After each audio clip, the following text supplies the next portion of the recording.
عارف ان صحة قلبك بتتحكم في صحتك الجنسية؟ ايوه زي ما سمعت كده، قلبك كل ما كان كويس كل ما كان صحتك الجنسية احسن. وتعالى اعرفك ده بيحصل ازاي. الانتصاب مش مجرد شعور، دي عملية بتبدأ من المخ وبتمر بالقلب لحد ما توصل لأوعية دموية دقيقة. ولو القلب تعبان او الشرايين بدأت تضيق، الدم مش بيوصل كفاية، وساعتها الاداء بيتأثر والرغبة كمان.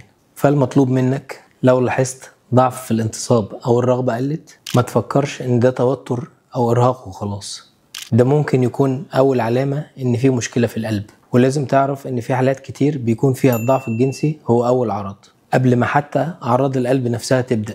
طيب تعمل ايه؟ راقب التغيرات اللي بتحصل وما تطنشهاش، وانصحك ببعض التحاليل البسيطة اللي ممكن تعملها، زي تحليل الدهون ورسم القلب. وطبعا مهم جدا انك تبعد عن التدخين او تقلل منه، واهتم بالرياضة اليومية البسيطة. ولو بتاخد علاج للضغط او للقلب، اسأل دايما دكتورك على تأثيره على صحتك التانية. في النهاية بقولك ان كل حاجة في جسمك مرتبطة ببعض، فلو بدأت تحس بأي أعراض من اللي قلتلك عليها ما تستناش وخد خطوة. كل ما كان التشخيص بدري كل ما كان الحل بتاعه أسهل. كان معاكم دكتور أيمن حامد، استشاري أمراض القلب والقسطرة بمستشفيات ألمانيا. لو عندكم أي حاجة بخصوص أمراض القلب اكتبولي وهرد على حضراتكم، وأشوفكم في فيديوهات جاية. مع السلامة.